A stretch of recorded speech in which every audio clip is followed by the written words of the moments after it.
बेटी को मिल जाता है, पूरे परिवार को मिल जाता है। तो अधिकतर माताओं के द्वारा किया गया भजन पूरे परिवार को मिलता है, भाइयों के द्वारा किया हुआ नहीं मिलता। हाँ, वो बात अलग है कि एक स्थिति आई कि वो भाई जो है वो अपने जीवन के सारे ऋणों से उऋण हो गया, तब ऐसा होता है कि उसका फल परिवार को लगने लग जाए।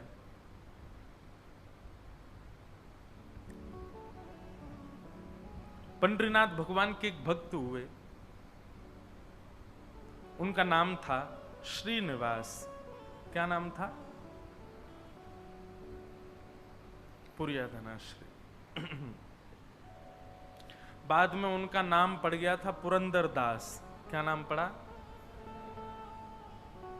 इसलिए कीर्तन जब होता है तो श्री पंढरपुर में गाते भी हैं, पुरंदराचा विठ्ठल विठ्ठल विठ्ठल विठ्ठल पांडुरंग विठ्ठल। तो श्रीनिवास नाम के भक्त हुए कर्नाटक में।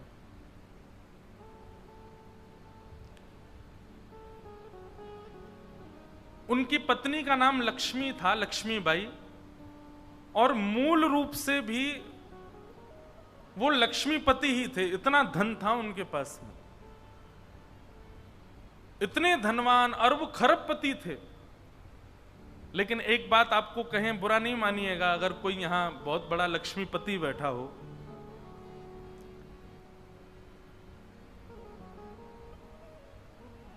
लक्ष्मी जिनके पास अधिक मात्रा में आ जाती है ना, 99% ऐसा होता है कि वो यज्ञ में निष्ठा रखेंगे, वो अनुष्ठानों में निष्ठा रखेंगे, वो इस प्रकार के क्रियाकलाप खूब करा देंगे, लेकिन उनके चित्त में भाव की कमी होती है, भाव उतना नहीं होता। प्रेम लक्षणा भक्ति धनवान को नहीं मिलती, ये क्षमा करें।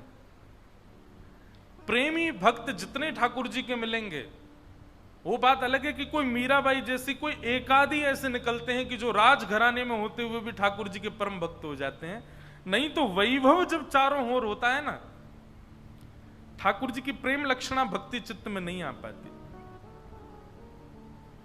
तो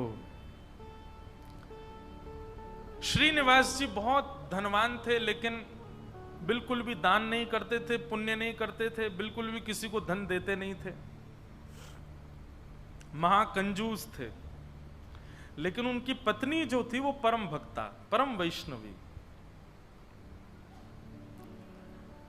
पत्नी की भक्ति से ठाकुर जी के चित्त में आया कि ये इतनी भक्ता है तो इसका पति भी भक्त होना चाहिए। यही बात मैं बताना चाहता हूं कि जब मां भक्त होती है तो पुत्र के ऊपर मां के भक्ति के प्रभाव से पुत्र में वो अंश आ जाते हैं भक्ति के, और वो ठाकुर जी प्रदान करते हैं। पत्नी की भक्ति से कई बार पति भक्त हो जाता है। माताओं की भक्ति लगती है पूरे परिवार को। तो श्रीनिवास जी की जो पत्नी है लक्ष्मीबाई, वो बड़ी भक्त है, पर श्रीनिवास जी धनवान तो खूब हैं पर दान पुण्य कुछ नहीं करते। ठाकुर जी के मन में आया कि लक्ष्मीबाई तो इतनी हमारी भक्त है, इसका पति श्रीनिवास भी हमारा भक्त होना चाहिए। तो ठाकुर जी एक दीनहीन से ब्राह्मण का रूप बना करके एक सामान्य से बड़े अति दीन ब्राह्मण का रूप बना करके श्रीनिवास जी की दुकान पर आ गए। उनका बढ़िया कुछ व्यापार था, वहां पहुंच गए। श्रीनिवास जी बोले, कहिए विप्र देवता, क्या सहायता करें आपकी? बहुत ध्यान से सुनिएगा।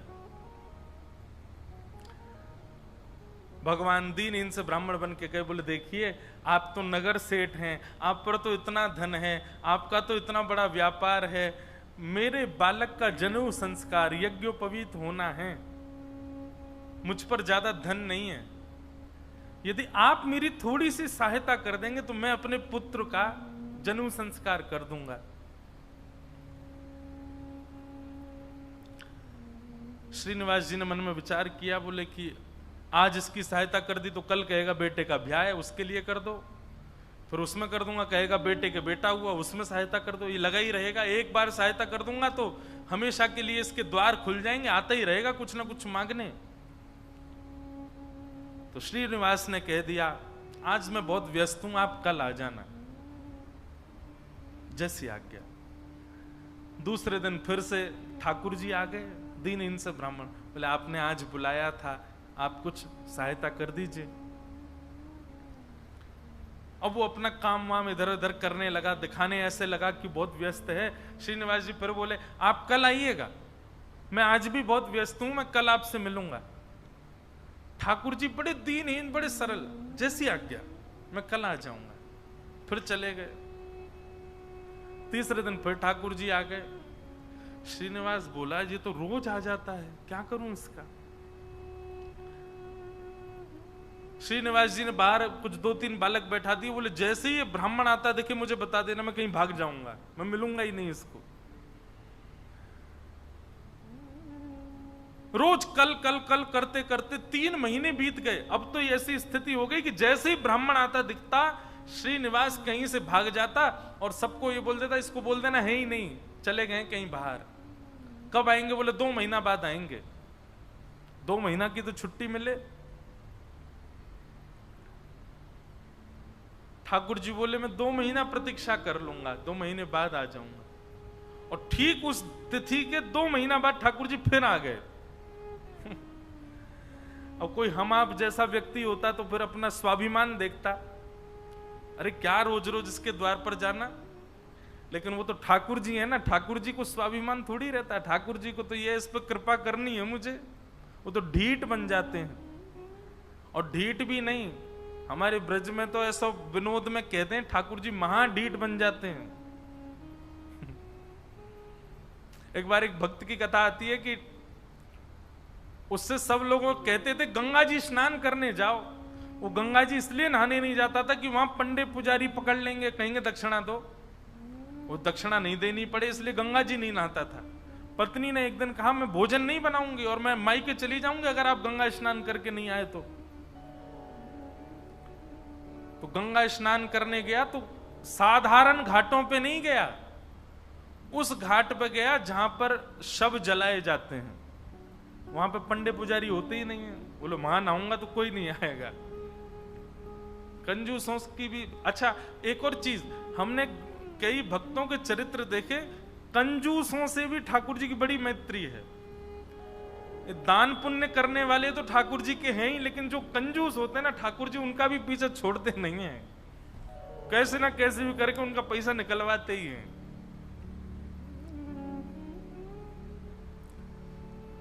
ये किसी अन्य भक्त की कथा है कि वो फिर मरघटा में गया, शमशान के घाट पर जाकर के जैसे ही डुबकी लगाई और डुबकी लगा के बाहर आया तो ब्राह्मण का वेश धारण करके ठाकुर जी आ गए। आइए आइए यजमान, जय हो, बड़े दिनान में देखो। बोले तुम यहां भी आ गए? बोले हम तो सब जगह रहते हैं। लाओ लाओ भैया, आज हमारी सुबह से किसी ने तिलक बिलक नहीं किया, लाओ चलो कुछ दक्षिणा दो। वो कथा बड़ी लंबी है, बड़ी प्रसिद्ध भी है। उसने कहा घर आ जाना, तो ठाकुर जी घर पहुंच गए। पत्नी ने कहा बाहर ब्राह्मण खड़ा है, उसको दक्षिणा देनी है। कंजूस व्यक्ति बोले उनसे कह दो आज बीमार हैं, कल आ जाएगा। पत्नी ने जाके कह दिया, बोले हमारे पतिदेव तो बीमार हैं। बोले यजमान बीमार हो गया, मैं तो यहीं बैठ करके उसका अनुष्ठान करूंगा, जब तक ठीक नहीं हो जाएगा अनुष्ठान करता रहूंगा मैं। ठाकुर जी भारी जपमाला लेकर के बैठ गए। पत्नी ने अंदर जाके बताया, बोले वो तो बाहर अनुष्ठान कर रहे हैं, तुम ठीक हो जाओ तब जाएंगे।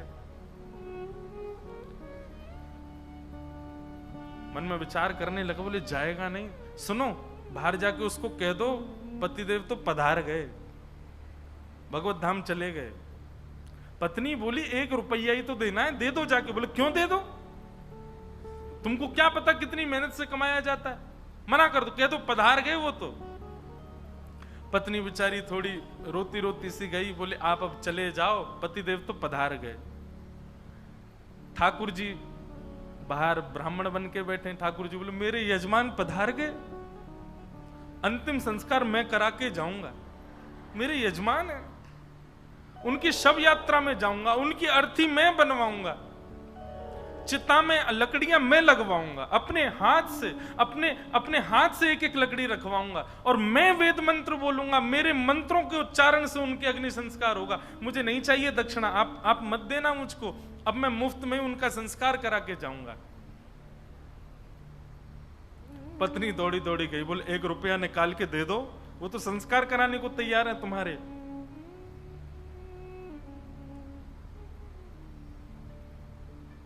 कंजूस बोला सुनो एक काम करो, अर्थी लगाओ तुम, और अर्थी बंधवा करके लेट गया। बोले चुपचाप बस ले चलो, थोड़ी दूर तक चलेगा, फिर वो चला ही जाएगा, जब दिख जाएगा ना कि हाँ ये वास्तव में मर गया है तो कुछ नहीं मांगेगा। महाराज अर्थी पर चढ़ गया, राम नाम सत्य बुलवाता हुआ जा रहा है शमशान, लेकिन 1 रुपया नहीं दे रहा है। ठाकुर जी भी चल रहे, बोले तू ढीठ है, मैं महा ढीठ हूं, मैं भी लेके ही जाऊंगा। शमशान पहुंच गए, वहां पर चिता बन गई, चिता में शव को रख दिया। उसका छोटा बच्चा वो अपने पिता के पास जाके, पिताजी दे दीजिए ना, वो यहीं खड़ा है, वेद मंत्र बोल रहा है, आपके सारे तो पिंडदान करवा दिए उसने, अब दे दीजिए उसको। बोले तू कुछ मत कर, तू परिक्रमा लगा के चिता में अग्नि लगा, जैसे ही थोड़ी अग्नि प्रज्वलित होगी चला जाएगा, मैं उठ के बाहर आ जाऊंगा। बालक ने जैसी चिता में अग्नि लगाई, चिता जलने लगी। ठाकुर जी के मन में विचार आया, बोले भैया भगत, मैं हारा तू जीता, तू निकल के बाहर आ। तुरंत उसका हाथ पकड़ करके खींचा और ठाकुर जी अपने रूप में प्रकट हो गए। वाह भाई, तेरी कंजूसाई पर हम तेरे पर न्यौछावर हो गए, वाह ऐसी कंजूसाई। ऐसे अद्भुत अद्भुत भक्त हुए ठाकुर जी के। तो ऐसे ही थे ये श्रीनिवास। 6 महीना तक ब्राह्मण को लटकाए रखा, लेकिन उसको पैसा नहीं दिया। लेकिन रोज आकर के बैठ जाएं ठाकुर जी, तो बोले मेरे बेटे का यज्ञोपवीत होना है, कुछ दे दीजिए। श्रीनिवास ने कहा इससे बचने का कोई और उपाय ढूंढना पड़ेगा। और उसने क्या किया, खोटे सिक्के जो कहीं नहीं चलते, खोटे सिक्के, पुराने सिक्के जो जिनका कहीं अस्तित्व नहीं है, जिनको कोई लेता तक नहीं है, उनकी 2 थैलियां बना करके, 2 पोटलियां बना करके रखी। और आज जैसे ही भगवान आए तो दोनों पोटलियां उनके हाथ में थमा दी। बोले ये लो पैसा, तुमने मांगा मैंने दिया, अब कल से मत आना यहां पर। ठाकुर जी तो सब जानते हैं, अंतर्यामी। भगवान ने जैसे ही देखा, कहा बोले ये तो खोटे सिक्के हैं, ये तो कहीं चलेंगे ही नहीं, इनका तो कोई प्रयोग ही नहीं होगा। बोले देखो बात हुई थी धन देने की, धन मैंने दे दिया, अब खोटा दूं अच्छा दूं ये मेरे ऊपर है। तुम मंगता हो, मैं दानी हूं, मैं चाहे जो दूं, तुम मना नहीं कर सकते, लेके जाओ इनको। ठाकुर जी बोले कृपा तो इस पर मुझे करनी है, चाहे जो हो जाए। ठाकुर जी चुपचाप श्रीनिवास के घर पहुंच गए। और घर जाकर के उनको पता था कि पत्नी परम भक्ता है। उसके आगे जाकर के ठाकुर जी तो रोने लगे और रोते रोते बोले 6 महीना से श्रीनिवास जी मुझको रोज बोल देते हैं कल आओ कल आओ कल आओ, और 6 महीना बाद आज मुझको ये फूटी हुई कौड़ियां दे दी हैं, खोटे सिक्के दे दिए, कहीं नहीं चलेंगे। मैं अपने पुत्र का कैसे करूं यज्ञोपवीत संस्कार। वो तो परम भक्ता थी, उसका हृदय तो इतना द्रवित हो गया, इतनी व्याकुल हो गई, क्या करूं, मेरे द्वार पर ब्राह्मण देवता मांगने के लिए आए हैं और 6 महीना से परेशान ब्राह्मण देवता हैं।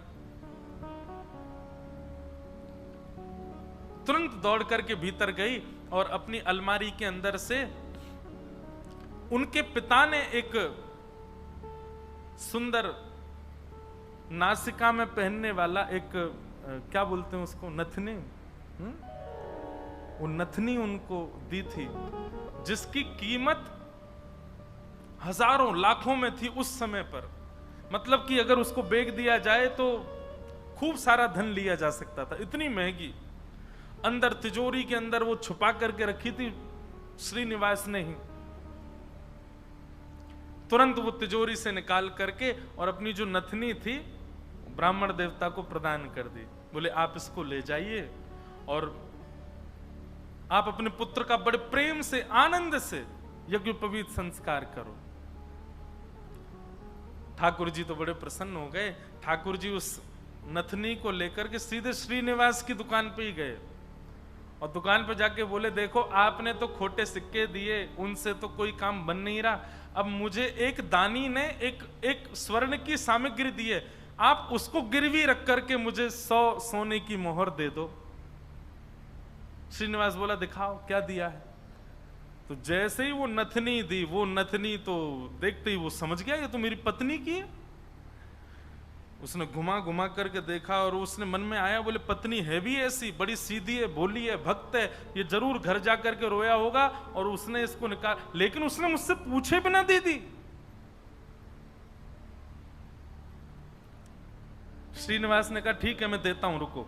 भीतर गए और अपनी दुकान की तिजोरी में ले जाकर के वो नथनी श्रीनिवास ने रख दी और बाहर आकर के कहा, अभी मुझ पर मोहर नहीं है, आप कल आइए, कल 100 सोने की मोहर लेकर के जाइएगा मुझसे। भगवान बोले, कल दे देंगे ना आप? बोले, पक्का दूंगा, मैंने आपकी रख ली ना, नथनी अपने पास रख ली, सोने की मोहर कल दूंगा, अभी जाओ। ठाकुर जी तो वहां से चले गए। श्रीनिवास क्रोध में तिलमिलाता हुआ, आंखें लाल पड़ी, चेहरे का ताम्रवर्ण हो गया, घर पहुंचा अपने। घर में जाते ही चिल्लाने लगा, कहां हो, बाहर आओ निकल करके। पत्नी दौड़ी दौड़ी आई, क्या हुआ क्या हुआ? बोले, सुनो, तुम्हारे पिता ने जो तुमको नथनी प्रदान की थी बड़ी बहुमूल्य, उसमें बहुत सारे रत्न लगे हैं, बहुत सुंदर एक हीरा लगा, जरा लेके तो आना, मुझे देखनी है वो। अब पत्नी घबराने लगी, बोली वो तो मैंने ब्राह्मण को दे दी और श्रीनिवास अपनी तिजोरी में रख करके आए थे। इधर उधर घूमने लगा और बार बार पूछे, कहां है नथनी, जल्दी लेकर के आओ। पत्नी घबरावे, थोड़ी देर में बोला, यदि तुम लेकर के नहीं आई तो तुमको जीवित गाड़ दूंगा मैं, तुम्हारी मृत्यु कर दूंगा मैं, जल्दी लेकर के आओ, भीतर जाओ। श्रीनिवास का क्रोध देख करके जो लक्ष्मीबाई उनकी पत्नी थी वो कक्ष के भीतर गई, अंदर से किवाड़ लगा करके खूब रुदन करने लगी, स्मरण करने लगी, हे जगतनाथ, हे प्राणनाथ, मैंने अपराध किया है कि मैंने अपने पति से बिना पूछे घर की सामग्री किसी को दे दी, पर वो किसी दरिद्र व्यक्ति को तो नहीं दी, किसी गलत स्थान पर तो नहीं दी। एक ब्राह्मण बेचारा केवल अपने परिवार का पालन करने के लिए कुछ मांग रहा है, 6 महीने से परेशान था, उसको यदि मैंने दी, इसमें भी आपकी सेवा का भाव रखा मैंने, क्योंकि मैंने सुना है कि ब्राह्मण आपके मुख हैं, कोई ब्राह्मणों की सेवा करता है तो वो आपके मुख की सेवा के समान होता है। मुझसे अपराध तो हो गया है नाथ, लेकिन मैंने तो आपकी सेवा के लिए किया है। मेरे प्राण तो आज निकल जाएंगे, पति मुझे मेरे जीवित छोड़ेंगे नहीं, लेकिन मैं उनके हाथों मर कर के उन पर दोष लगे ऐसा नहीं करूंगी, मैं स्वयं अपने प्राण त्याग दूंगी। और उन्होंने तभी वहां कक्ष में कुछ ऐसी सामग्री थी, उससे विष लेकर के एक कटोरी में और पीना चाहा, और अंत समय में बस एक भावना रखी, हे मेरे ठाकुर जी, केवल आप उस ब्राह्मण को सुरक्षित रखिएगा, उसके परिवार को सुरक्षित रखिएगा, कहीं ये लड़ते झगड़ते उसके ऊपर आक्षेप ना डाल दें, उसके ऊपर कोई कष्ट ना दे दें, उसके बालक का अच्छे से यज्ञोपवीत संस्कार हो जाए, मेरी बस यही प्रार्थना है। मैं प्राण इसलिए नहीं त्याग रही हूं कि मेरे साथ कुछ गलत हुआ, कुछ अन्याय हुआ, मैं प्राण इसलिए त्याग रही हूं नाथ कि कहीं मेरे पति के ऊपर कोई आक्षेप ना लगा दे, और आप नाथ कृपा करना, मेरे तो प्राण निकल जाएंगे पर मेरे जीवन की शेष भक्ति जो है वो मेरे पति के जीवन में आ जाए। ऐसा कहते ही जैसे ही विष मुख के पास लेकर के पान करने लगी लक्ष्मीबाई, तभी एक खनक जैसी हुई, एक आवाज जैसी आई, नेत्र खोल करके देखा तो जो नथनी थी उनकी वही ऊपर से गिरी है उस विष की भरी हुई कटोरी में। नेत्र खोल करके देखा तो ये तो वही नथनी है, ये तो मेरी नथनी है, ये यहां कैसे आ गई? ठाकुर जी को बार बार धन्यवाद कहने लगी, निश्चित ही श्री ठाकुर जी ने कृपा करके ये मुझे प्रदान कर दी। तुरंत उस पात्र को दूर रख करके नथनी हाथ में लेकर के, भगवान पर विश्वास तो उनका था ही, प्रसन्न मुद्रा में द्वार खोल करके बाहर आई और बाहर आकर के श्रीनिवास जी को दिखा दी, लीजिए ये लो नथनी। अब यहां श्रीनिवास का दिमाग घूम गया, बोले नथनी तो मैं अपनी तिजोरी में रख करके आया हूं, ये अंदर से कैसे निकाल के लिए आई? उसने नथनी पकड़ी, बोले ये तुम्हारी है ना? बोले हाँ मेरी है, देखिए ना वही हीरा है, वही रत्न है, वही स्वर्ण है। श्रीनिवास बोला हाँ है तो वही। वो कुछ नहीं, बात ही नहीं करी, नथनी लेकर के सीधा अपनी दुकान पर गया और दुकान पर जाकर के तिजोरी जो कि यथावत जैसी ताला आदि लगा के गया, जनेऊ में चाबी फंसा रखी थी, चाबी निकाल करके जैसे ही तिजोरी खोली और तिजोरी खोल करके भीतर देखा तो जिस तिजोरी में नथनी रखी थी वो वहां थी ही नहीं।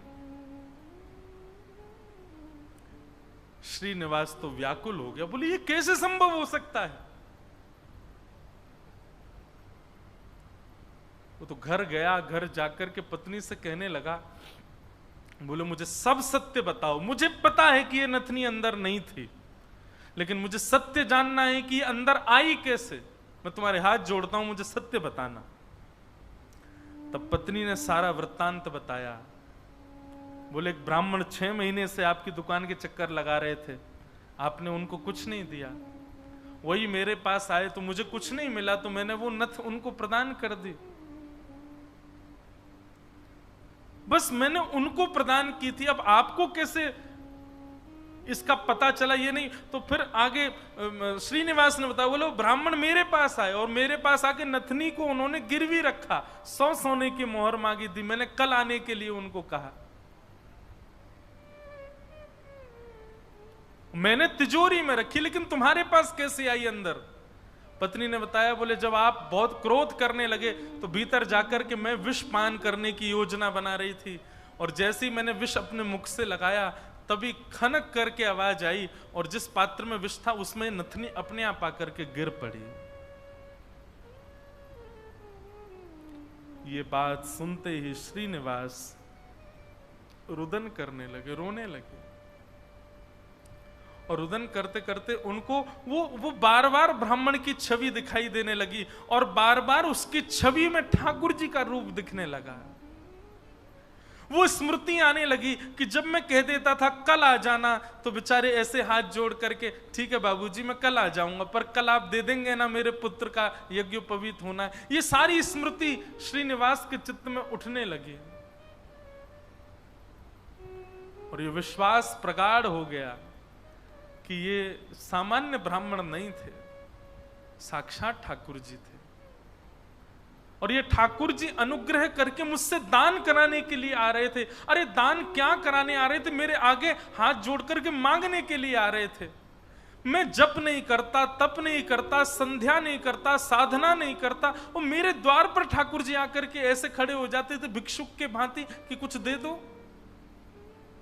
मैंने ठाकुर जी को भिक्षुक बनाया, मैंने ठाकुर जी को प्रतीक्षा करवाई, मैंने ठाकुर जी को टालता रहा। अपनी पत्नी के चरण पकड़ लिए, बोले तुम्हारी भक्ति किस योग्यता है? मैं तो घोर नास्तिक हूं, मैंने तो अपने जीवन में कुछ भी अच्छा नहीं किया। ये तुम्हारी भक्ति का प्रभाव कि ठाकुर जी मुझ पर अनुग्रह करने के लिए आ रहे हैं। मैंने ठाकुर जी को टहलाया, मैंने ठाकुर जी से प्रतीक्षा करवाई, मैंने ठाकुर जी को इतना कष्ट दिया इस संपत्ति के लिए, इस धन के लिए। तुरंत हाथ में जल लेकर के, अक्षत लेकर के, दक्षिणा रख करके अपनी पत्नी से कहा तुम भी हाथ रखो, और दोनों ने हाथ में हाथ रख करके अपनी संपूर्ण संपत्ति, जितनी संपत्ति है, दुकान, मकान, बगान, जो कुछ भी था उनके पास में, सबको संकल्पित करके कृष्णार्पणमस्तु, हम सब ठाकुर जी को अर्पित करते हैं। इस संपत्ति के चक्कर में मैंने ठाकुर जी से प्रतीक्षा करवाई, इस संपत्ति के आगे मैंने ठाकुर जी को इतना कष्ट दिया। और उसी दिन से ही श्रीनिवास कि स्थिति ऐसी हो गई कि अपना जितना धन था धीरे धीरे धीरे धीरे करके ब्राह्मणों में, संतों में, वैष्णवों में, अयोग्यों में, गरीब कन्याओं के विवाह में, गरीब बालकों की पढ़ाई में करते करते करते करते एक तो होता है कि इतना खर्च करें कि हमारा घर भी चले, पर नहीं, श्रीनिवास की तो ऐसी स्थिति हो गई कि अब वो कुछ रखते ही नहीं है अपने पास। अपनी दुकान भी बेच दी, अपनी सारी संपत्ति बेच दी, एक दिन अपना घर भी बेच दिया। परिवार के लोग धीरे धीरे कोसते कोसते दूर होने लगे। अरे क्या बुद्धि हो गई तुम्हारी, सब बेच दिया। सबको ठाकुर जी की सेवा और ठाकुर जी के जनों की सेवा में लगा दिया। एक फूटी कौड़ी भी अपने पास नहीं रखी। बोले कि नहीं, इसकी वजह से मैंने ठाकुर जी को श्रमित कराया, मैं इसको कैसे रख सकता हूं। और सब छोड़ करके, सब त्याग करके पत्नी ने कहा अब हमारे पास कुछ भी नहीं है, रहने के लिए घर भी नहीं है, भोजन करने के लिए अन्न भी नहीं है, पहनने के लिए वस्त्र भी नहीं है, अब हम क्या करें। बोले अब पकड़ो मेरा हाथ। अब हमने सब छोड़ दिया, क्योंकि अब तक सबको अपना माना था, पर अब हमारे नाथ, हमारे स्वामी श्री पंडरीनाथ हैं, श्री विठ्ठल भगवान हैं, चलो उन्हीं की शरण में, चलो उन्हीं के नगर में, वही खिलाएंगे, वही रिलाएंगे, वही सब करेंगे हमारी व्यवस्था। और श्रीनिवास अपनी पत्नी के साथ पंढरपुर आ गए हमेशा के लिए। यहां आकर के उन्होंने दिव्य एक संत थे, उनसे गुरु दीक्षा ली। और गुरु दीक्षा लेने के बाद केवल एक ही उनका काम, दिन में जाना और जाकर के श्री पंडरीनाथ भगवान का दर्शन करना और पूरे दिन यहाँ के वैष्णवों का दर्शन, उनकी सेवा करना, यही उनका काम।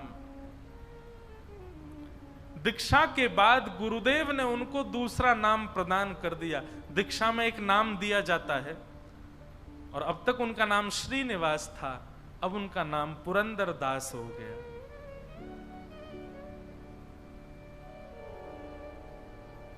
श्री पुरंदर दास चंद्रभागा नदी के तट पर बैठे रहते, दिन भर विठ्ठल विठ्ठल विठ्ठल विठ्ठल विठ्ठल बस चिंतन करते और उस स्वरूप का ध्यान करते जो ब्राह्मण रोज अपने हाथ फैला करके दुकान पर आता था। चार लोगों को बैठ करके बताते कि मेरी दुकान पर कैसे ठाकुर जी आते थे, और मैं नालायक, मैं दुष्ट प्राणी, मैं रोज उनसे कहता था कल आ जाना, कल आ जाना। अरे मैंने कितना बुरा किया, लोग खड़े करके दिखवाता था, दूर से दिख जाते तो मैं भाग जाता था। मेरे द्वार पर साक्षात जगन्नाथ आते थे और मैं उनके साथ ऐसी लीला करता, ऐसा कपट करता था। उस कपट का ही दंड दे रहा हूं खुद को। और उसी स्थिति में रहते रहते रहते रहते श्री पुरंदर दास जी एक कवि के रूप में निर्मित हो गए और ठाकुर जी की सुंदर सुंदर रचनाएं लिखने लगे, सुंदर सुंदर पदावली, सुंदर सुंदर भाव। लेकिन पुरंदर दास जी का यह भाव है कि वो अधिकतर रचनाएं कन्नड़ भाषा में ही लिखते थे और सुंदर रचनाएं करके श्री पंडरीनाथ भगवान को सुनाया करते थे। पंढरपुर आने वाले भक्त पुरंदर दास जी की रचनाएं सुनकर के आनंदित हो जाते थे और श्री पंडरीनाथ भगवान के सन्मुख कीर्तनकार जा जा करके उस रचनाओं को गाया करते थे। इस प्रकार पुरंदर दास जी अपना जीवन शेष समय एक कवि के भांति भगवान लीला चिंतन करते करते उन्होंने ठाकुर जी के श्री चरणों में अपने प्राणों का परित्याग कर दिया। कहने का अभिप्राय,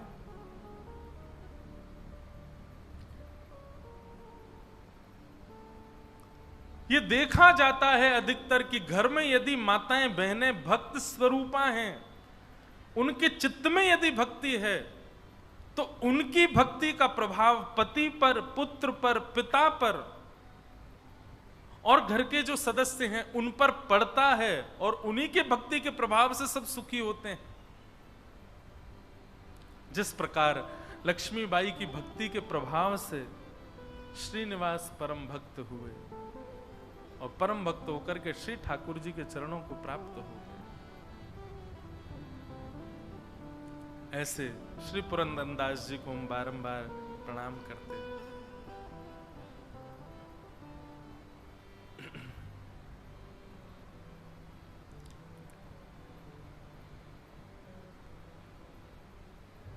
अच्छा हूँ या बुरा हूँ,